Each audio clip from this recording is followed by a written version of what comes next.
क्या आप जानते हैं, एक ऐसा देवता जिसमें भगवान शिव की शक्ति और पवन देव का प्राण बसता है, जिसने सूर्य को फल समझकर निगलने की कोशिश की और जिसने पूरी लंका जला दी, वो है पवन पुत्र हनुमान।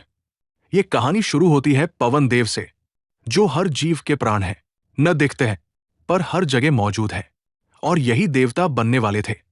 एक महान योद्धा के जन्म का कारण। स्वर्ग की एक सुंदर अप्सरा अंजना एक दिन एक ऋषि का मजाक उड़ा बैठी। ऋषि क्रोधित हो गए। तुम वानरी बनोगी। अंजना रो पड़ी। तब ऋषि बोले, जब तुम शिव के अंश को जन्म दोगी तभी मुक्ति मिलेगी।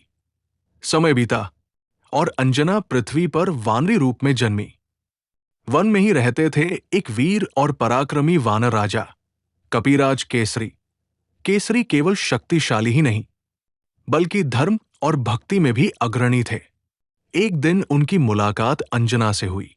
अंजना की सुंदरता से ज्यादा उनकी भक्ति और तेज ने केसरी का मन जीत लिया, और फिर दोनों का विवाह हुआ। ये कोई साधारण मिलन नहीं था, ये एक दिव्य योजना की शुरुआत थी। विवाह के बाद भी अंजना का मन केवल एक ही लक्ष्य में लगा रहा, भगवान शिव की तपस्या। उन्होंने जंगल में कठोर साधना शुरू की। न भोजन, न जल, केवल ओम नमः शिवाय। भगवान शिव प्रसन्न हुए। मैं तुम्हारे पुत्र के रूप में अवतार लूंगा। तभी शिव ने पवन देव को आदेश दिया। पवन देव अदृश्य रूप में अंजना के पास पहुंचे और एक दिव्य ऊर्जा के रूप में उन्हें स्पर्श किया। यह स्पर्श नहीं, बल्कि शिव शक्ति का संचार था।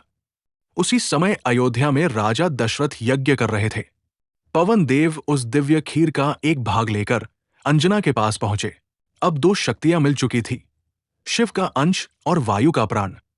और फिर जन्म हुआ एक दिव्य बालक का, जिसमें थी अपार शक्ति, असीम ऊर्जा और उड़ने की क्षमता।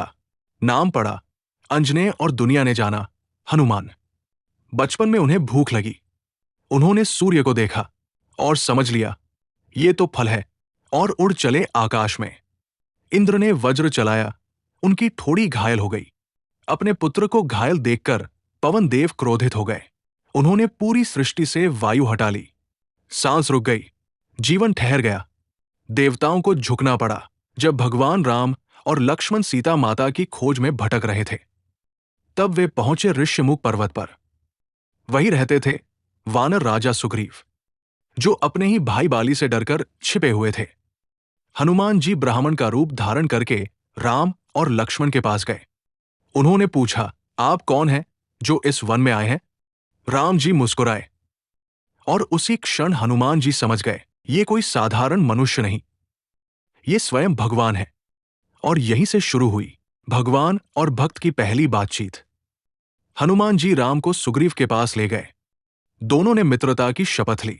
राम ने सुग्रीव की मदद के लिए उसके भाई वाली का वध किया और सुग्रीव को उसका राज्य वापस दिलाया।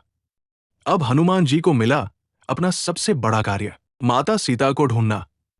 और यहीं से शुरू हुआ लंका की ओर उनका अद्भुत सफर। हनुमान समुद्र के किनारे खड़े थे, उनके सामने विशाल सागर, लेकिन मन में केवल एक ही संकल्प, माता सीता को खोजना। उन्होंने राम का नाम लिया और एक ही छलांग में समुद्र पार कर लिया। रात का समय था। हनुमान चुपचाप लंका में घूमते रहे और अंत में अशोक वाटिका पहुंचे। वहां उन्होंने सीता माता को देखा, दुखी, अकेली, लेकिन आशा से भरी। हनुमान ने धीरे से राम की अंगूठी उनके पास रखी। सीता की आंखों में आंसू आ गए।